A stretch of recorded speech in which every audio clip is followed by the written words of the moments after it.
Welcome to ABC campus. आज हम accounting for manufacturing में एक स्प्रिंग 2021 के पास्ट एग्ज़ाम अटेम्प्ट से एक क्वेश्चन कर रहे हैं, जिसमें हमने कॉस्ट बिहेवियर को डिस्कस करना है। तो क्वेश्चन की रिक्वायरमेंट ये है कि describe the behaviour of each of the following cost graphically by denoting per unit cost on vertical axis and level of activity on horizontal axis. तो 6 आइटम्स हैं हमारे पास, जिसमें डेप्रिसिएशन एक्सपेंस है।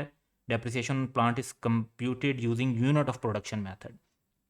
तो पर यूनिट को हम फोकस करें तो ये वेरिएबल कॉस्ट है जो कि सेम रहेगी, क्योंकि पहले यूनिट की भी डेप्रिसिएशन वही होगी, दूसरे की भी वही होगी, तीसरे की भी वही होगी।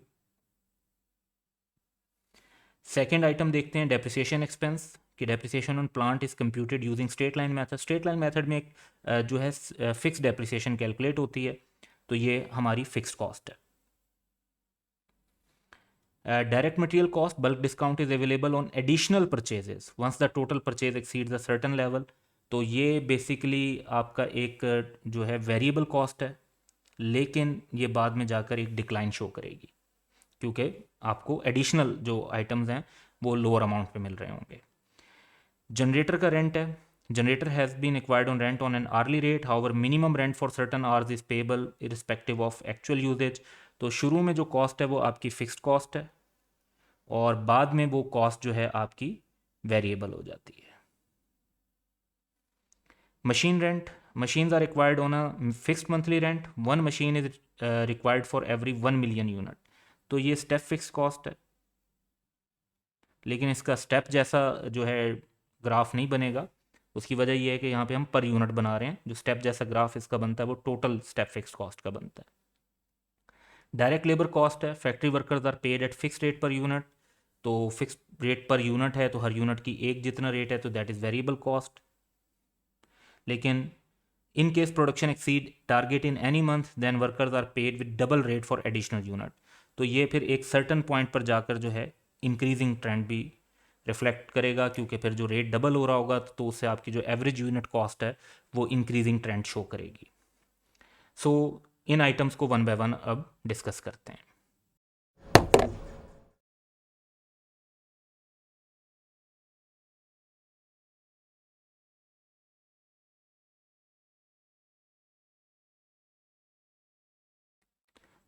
सो फर्स्ट आइटम हमारे पास है डेप्रिसिएशन एक्सपेंस ऑन प्लांट, जो कि यूनिट ऑफ प्रोडक्शन मेथड से कैलकुलेट हो रहा है।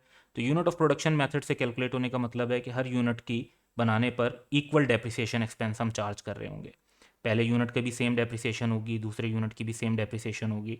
सो ये एक स्ट्रेट लाइन को रिफ्लेक्ट करेगा, क्योंकि फर्स्ट यूनिट पे भी 20, सेकंड पे भी 20, 50 पे भी 20 सेम जो है बनेगा। तो it is a variable cost and it would show a straight line per unit के ग्राफ में।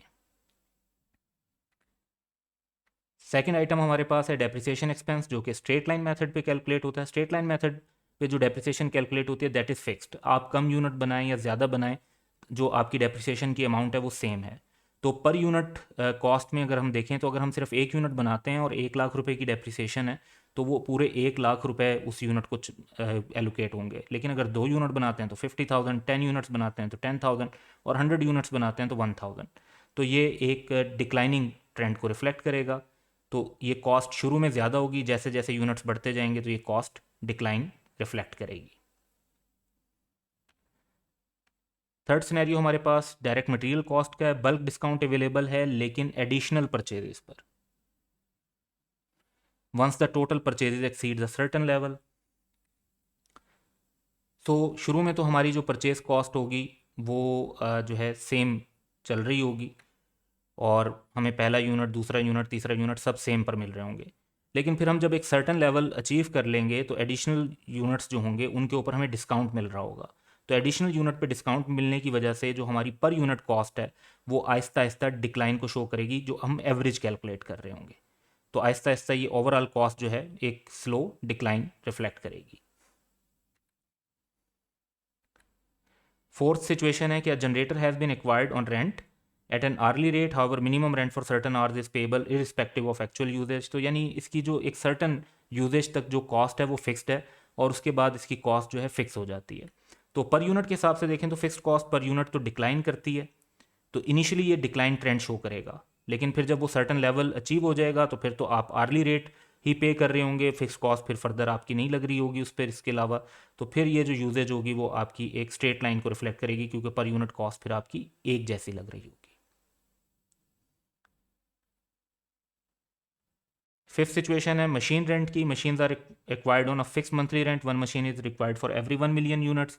तो ये स्टेप फिक्स्ड कॉस्ट है, लेकिन हम क्योंकि पर यूनिट का ग्राफ बना रहे हैं तो इसको एक डाटा की मदद से अंडरस्टैंड करते हैं। लेट्स से कि हमारी जो एक मशीन है उसकी 10 मिलियन की जो है ना वर्थ है रेंट, जो मशीन रेंट की हम बात करें मशीन कॉस्ट की।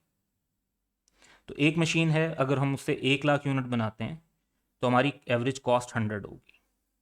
लेकिन उसी मशीन से अगर हमारे नंबर ऑफ़ यूनिट्स 1 मिलियन हो जाते हैं तो हमारी एवरेज कॉस्ट 10 पर आ जाएगी। तो ये एक डिक्लाइन का ट्रेंड शो करेगी 100 से 10।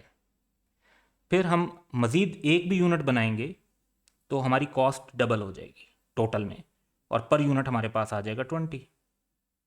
तो 10 से 20 पर एक स्लाइट इंक्रीज रिफ्लेक्ट होगा। फिर 2 मिलियन तक जब यूनिट्स जाएंगे तो हम देखते हैं कि हमारी कॉस्ट दोबारा 10 पर आ जाएगी। तो that would reflect once again a decline to 10। Then हम एक एक्स्ट्रा यूनिट्स बनाने लगेंगे तो हमें थर्ड मशीन की ज़रूरत होगी, तो हमारी टोटल कॉस्ट 30 मिलियन हो जाएंगी, और पर यूनिट एवरेज निकलती है एट दैट पॉइंट ऑलमोस्ट 15।